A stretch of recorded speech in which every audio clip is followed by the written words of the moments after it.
Hello everyone, welcome again. Myself Dr. Parasar and welcome you in my YouTube channel LP Maths Up. Today I am here again with a very interesting topic, that is circle. We have studied in the last previous classes in 8th and 9th classes. तो आज के इस video में circle के बारे में सारी information, circle की डेफिनेशन क्या है, सर्कल के कौन कौन से पार्ट होते हैं, रेडियस क्या है, सरकमफ्रेंस क्या है, एरिया ऑफ द सर्कल क्या है, सेगमेंट क्या होता है, सेक्टर क्या होता है, आर्क क्या होता है, ये सारी इंफॉर्मेशन हम पढ़ने वाले हैं सर्कल के बारे में। तो वीडियो के एंड तक जुड़े रहिएगा। और तो ये पॉइंट की जो डिस्टेंस है वो हमेशा ये ओपी, यहां से मैं एक डिस्टेंस और ले लेता हूं ओ आर, ये दोनों सेम है, ये दोनों ही नहीं, इस सर्कल के इस बीच में जो पॉइंट है इसको कहते हैं centre, centre of the circle. इस सेंटर ऑफ द सर्कल से ये जो पाथ बना अपना, इसको कहते हैं circumference, circumference of the circle. ये इन बीच की जो डिस्टेंस है वो हमेशा क्या रहती है, फिक्स रहती है, चाहे आप कहीं भी चले जाओ। तो ये जो डिस्टेंस हुई है हमारा क्या हो गया, रेडियस।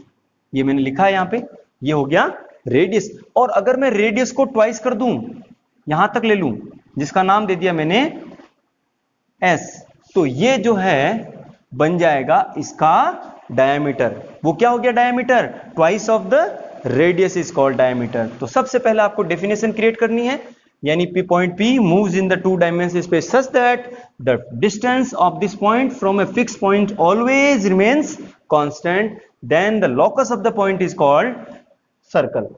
डेफिनेशन हो गई सर्कल की। उसके बाद सेकंड जो है इसका radius. then what is radius? then you can say the fixed distance, the fixed distance is the call radius। अब डिस्टेंस कौन सी, इस फिक्स पॉइंट से सरकमफ्रेंस की, इस पॉइंट की, इस फिक्स पॉइंट के साथ की जो डिस्टेंस है वो हमारी क्या हो जाएगी, रेडियस, जिसको मैं कह सकता हूं ओपी कह सकता हूं, ओ आर कह सकता हूं या ओ एस कह सकता हूं। रेडियस ऑलवेज इक्वल होती है हर सर्कल में। नंबर 3 आप ले सकते हैं इसका डायमीटर। ये वो टर्म्स हैं जो आपको एक सर्कल के बारे में कोई भी टॉपिक स्टार्ट करो उससे पहले आपको आनी चाहिए। तो डायमीटर ऑफ द सर्कल क्या हो गया, तो आप कह सकते हैं twice of the radius. Diameter is equal to twice of the radius. ये हमारी रेडियस थी ओ आर, इसको आपने ट्वाइस कर दिया, तो यहां से लेकर यहां तक ये कौन आ गया, ये आ गया एस आर। तो ये कहलाता है diameter of the circle. Number 3, इसके बाद एक पार्ट लेता हूं मैं आर्क। देखिए आर्क क्या होता है, आर्क यानी इस सर्कल का एक छोटा सा पार्ट। इस सर्कल का ये जो पार्ट है इसको कहते हैं सरकमफ्रेंस। क्या कहते हैं, सरकमफ्रेंस। और अगर मैं इस सरकमफ्रेंस का एक छोटा सा हिस्सा ले लूं, ये देखिए, इसका नाम दे देता हूं मैं ए बी। ये एक छोटा सा इस सरकमफ्रेंस का टुकड़ा है, आपने यहां से इसको क्या कर दिया, यहां कट कर दिया, तो ये जो पार्ट आया है इसको कहते हैं आर्क। इसको कैसे शो करते हैं, आर्क को ए बी और उसके ऊपर ये वाला सिंबल लगा देते हैं। अब हमारे जो आर्क है वो दो टाइप का होता है, पहला और दूसरा। देखिए पहले आर्क का नाम हो जाएगा माइनर आर्क और दूसरे का नाम हो जाएगा मेजर आर्क। माइनर मींस जो छोटा वाला पोर्शन है वो माइनर आर्क हो जाएगा और जो बड़ा वाला पोर्शन है वो क्या हो जाएगा, मेजर आर्क। फिर आपके दिमाग में क्वेश्चन आता होगा कि सर अगर ये आर्क इक्वल हो गए तो क्या हो जाएगा। तो अगर आर्क इक्वल हो गए तो इसका नाम बन जाएगा सेमी सर्कल, यानी अर्धवृत्त, आधा वृत्त बन जाएगा, तो वो बन जाएगा सेमी सर्कल। उसके बाद हमारा जो फोर्थ पॉइंट होगा वो होगा सेक्टर। सेक्टर समझ लीजिए, अब सेक्टर क्या होता है, ये हमारी यहां से ये एक रेडियस है और ये भी क्या है, इसकी रेडियस है। इन दो रेडियस के बीच वाला पोर्शन, मैं एक अच्छे से दूसरा सर्कल बना देता हूं। इस सर्कल में देखिए आप, ये रेडियस, ये भी रेडियस, और इन रेडियस के बीच वाला जो ये पोर्शन है, ये वाला, ये कहलाता है सेक्टर। ये कहलाता है सेक्टर। यानी आप कह सकते हो ये रीजन कौन सा होता है, area between arc and corresponding area between radius and corresponding arc. अब ध्यान दें, यहां करस्पॉन्डिंग वर्ड क्यों लिया मैंने, क्योंकि हमारे पास जो आर्क है, एक सर्कल को हम जब कट करते हैं तो उसके दो पार्ट बनते हैं, एक माइनर होता है और एक क्या होता है, मेजर होता है। तो रेडियस तो देखिए सेम है, इस रेडियस के साथ अगर मैंने माइनर वाले पार्ट को लिया तो ये जो बनेगा वो कहलाएगा माइनर सेक्टर, और अगर मैंने इस रेडियस के साथ ऊपर वाले पोर्शन को ले लिया, ये वाला पोर्शन आ गया, तो याद रखिए ये क्या बन जाएगा, ये बन जाएगा आपका मेजर सेक्टर। ये क्या बन जाएगा, मेजर सेक्टर, और ये क्या हो जाएगा, माइनर सेक्टर। तो ये हमारे पास सेक्टर भी दो हो गए, एक हो जाएगा आपका मेजर और दूसरा हो जाएगा आपका माइनर। इसी टाइप से नंबर 5 पे मैं लेता हूं, वो है आपका सेगमेंट। तो ध्यान दीजिएगा सेगमेंट क्या होता है। सेगमेंट मींस, हम एक अलग से डायग्राम बनाएंगे उससे समझेंगे। ये आपका सर्कल है और ये है आपकी कॉर्ड। इसी में एक पॉइंट और ले लीजिए, मैं थर्ड का फर्स्ट आर्क ले लेता हूं, थर्ड का सेकंड कॉर्ड ले लेते हैं। कॉर्ड क्या होती है, line joining 2 point on the circumference. मान लीजिए ये हमारी सर्कमफ्रेंस है जिसका नाम, सर्कमफ्रेंस पर 2 पॉइंट है एक्स और वाई, इन दोनों को जो ज्वाइन कर रही लाइन है इसी को कहते हैं कॉर्ड ऑफ द सर्कल। क्या कहलाती है, chord of the circle, chord यानी कि जीवा। अब आपने अगर इस कॉर्ड के साथ इस आर्क के बीच का जो ये रीजन ले लिया, ये वाला ये एरिया ले लिया, तो ये बन जाएगा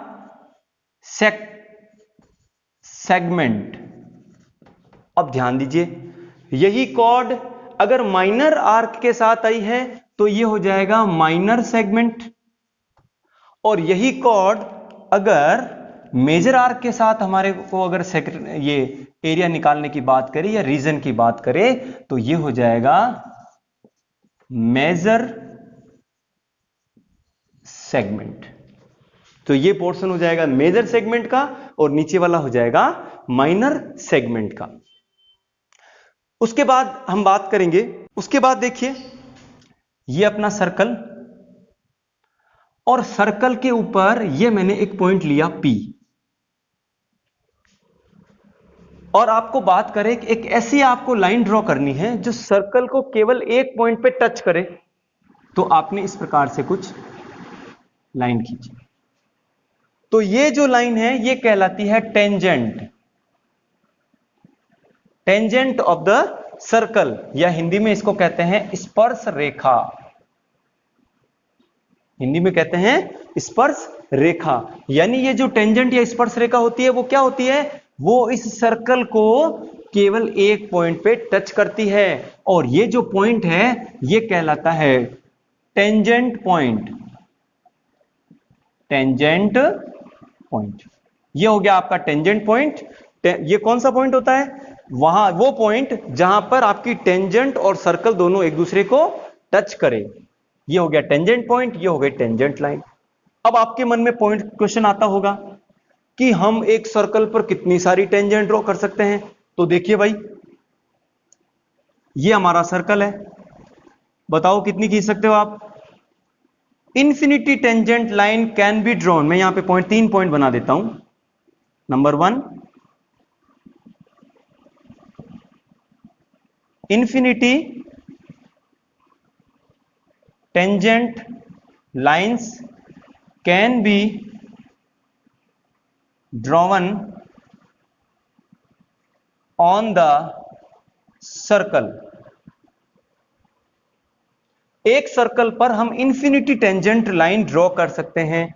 नंबर 2, अगर आपको बात करें कि ओनली वन, एक सर्कल है, ये देखिए इस सर्कल पर तो आपने इंफिनिटी लाइन ड्रॉ कर दी, ठीक है, ये सेकंड हो जाएगी, ध्यान रखिएगा, टेंजेंट केवल और केवल टच करती है।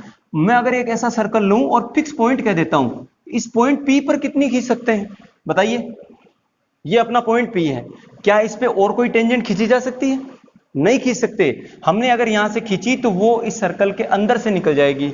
जो टेंजेंट नहीं होती है वो सेकेंट होती है। जो टेंजेंट एक सर्कल को दो पार्ट में कट कर दे वो आपकी सेकेंट होती है। तो एक फिक्स पॉइंट अगर बात करें तो वहां पर केवल एक टेंजेंट खींच सकते हैं, only one tangent can be ड्रॉवन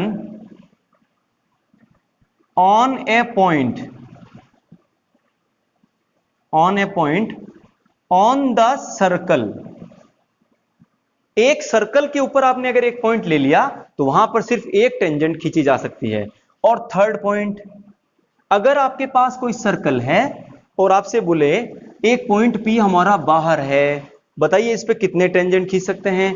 तो आप कह सकते हो यहां से पहली टेंजेंट ये और दूसरी टेंजेंट ये। तो आप कितनी टेंजेंट खींच सकते हो? 2 टेंजेंट।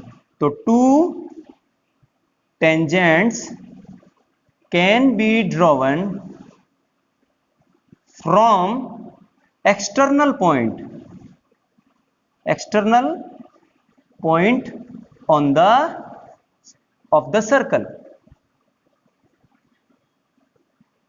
यानी अगर पॉइंट हमारा बाहर कहीं है तो उससे 2 टेंजेंट खींचेंगे और दोनों की देखिए जो लेंथ होती है वो इक्वल होती है। ये अपन प्रूव भी करेंगे आगे चल के। तो ये है आपका बेसिक्स। ध्यान दीजिए, एक चीज और मैंने बताई, एक ऐसी लाइन जो एक सर्कल को 2 पार्ट में बांटे उसको सेकंड कहते हैं, और जो एक पॉइंट पे टच करे वो आपकी क्या होती है?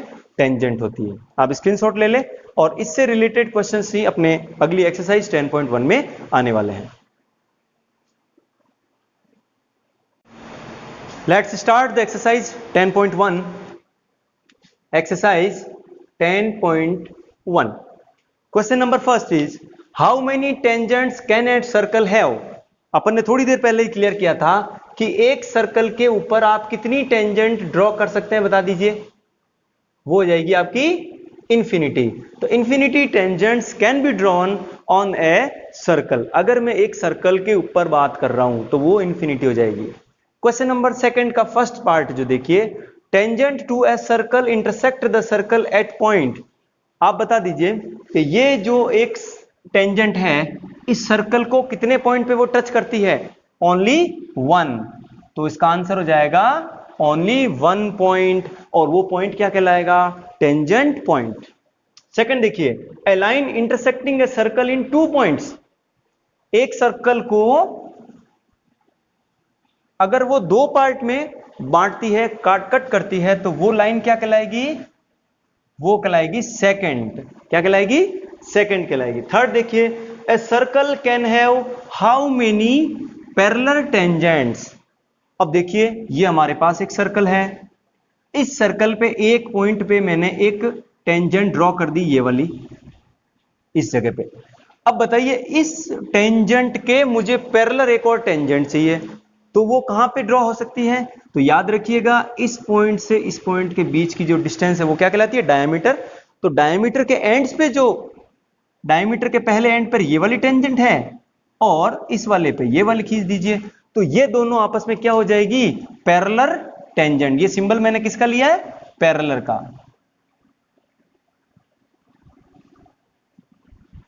Parallel tangents. तो ये कितने हो सकते हैं? ये केवल और केवल कितने हो सकते हैं? 2 हो सकते हैं। अगर मैं किसी सर्कल पर एक जगह पर ये बात कर रहा हूं तो इसके यहां पे वो पैरेलल होगी, तो वो पैरेलल टेंजेंट का पेयर कितना होगा? 2 होगा। इसका फोर्थ पार्ट देखिए, a common point of the tangent and a circle is called. वो भी मैंने थोड़ी देर पहले बताया था कि एक सर्कल का और एक टेंजेंट का जो कॉमन पॉइंट है वो हमारा क्या कहलाता है? वो कहलाता है टेंजेंट पॉइंट। ये हो जाएगा आपका tangent point. Question number third देखिए आप, ए टेंजेंट पी क्यू एट ए पॉइंट पी। ये देखिए हमारे पास एक सर्कल है, इस सर्कल पर टेंजेंट का नाम है P Q at point P on the circle. यानी सर्कल के ऊपर आपका पॉइंट कौन सा है? पी। अब यहां पी से एक टेंजेंट है जिसका नाम है पी क्यू। ये हो गई अपनी tangent. Of the radius, circle of the radius 5 centimetre, यानी कि ये जो इसकी रेडियस है वो है 5 सेंटीमीटर, ठीक है। मीट, ये हो जाएगा meet a line through the centre O, यानी कि ये वाली जो पॉइंट है वो सेंटर से इस तरह से आपके जुड़ा हुआ है, so that the O Q equal to 12 centimetre, यानी ये ओ क्यू है वो कितने सेंटीमीटर हो गया, 12 centimetre. Then find the length of the tangent, आपको इस टेंजेंट की लेंथ फाइंड आउट करनी है। तो देखिए सबसे पहला फंडा, इसमें क्या होता है, जो हमारी रेडियस होती है वो हमेशा कैसी रहती है, परपेंडिकुलर रहती है टू द टेंजेंट, यानी कि ये हमेशा यहां पे 90 डिग्री बनता है, किसके बीच में, रेडियस और टेंजेंट के बीच में। और जैसे ही 90 डिग्री बना तो आपका राइट एंगल ट्राइंगल हो गया, राइट एंगल ट्राइंगल, नाम बोल दीजिए, ट्राइंगल OPQ। और इसमें हम क्या लगा सकते हैं, पाइथागोरस, हम लगा सकते हैं पाइथागोरस थ्योरम। क्या होती है पाइथागोरस थ्योरम, हाइपोटेनियस, या अपने को परपेंडिकुलर के सामने 90 डिग्री के सामने वाला ये क्या हो गया, हाइपोटेनियस हो गया, और ये मान लेता हूं मैं बेस। तो मुझे निकालनी क्या है, परपेंडिकुलर, तो perpendicular is equal to under root hypotenuse square minus base square, ये हमारे पास क्या होता है, फॉर्मूला होता है। तो यहां पे पुट कीजिए, ये इसका परपेंडिकुलर क्या हो गई, लेंथ ऑफ टेंजेंट, और इसका नाम कह देता हूं मैं PQ is equal to under root, देखिए हाइपोटेनियस की वैल्यू कितनी है, 12 का स्क्वायर माइनस ये कितना हो गया बेस 5 स्क्वायर। तो देखिए 12 का स्क्वायर करेंगे तो आपको मिलेगा 144, माइनस 5 का स्क्वायर करोगे तो 25, और दोनों का जैसे ही माइनस करोगे तो ये आपका हो गया 14 minus 5 is equal to 9, 119 centimetre. तो ये जो लेंथ आई है वो 119 सेंटीमीटर आई है, किसकी आई है, लेंथ ऑफ टेंजेंट। स्क्रीनशॉट ले ले, और वीडियो अच्छा लगे तो लाइक कीजिएगा, शेयर कीजिएगा, और नेक्स्ट जो अपनी एक्सरसाइज है 10.2 इससे जुड़ने के लिए आप बेल आइकन जरूर दबाएं, चैनल को सब्सक्राइब करें ताकि आपको नोटिफिकेशन मिल जाए। Thank you so much.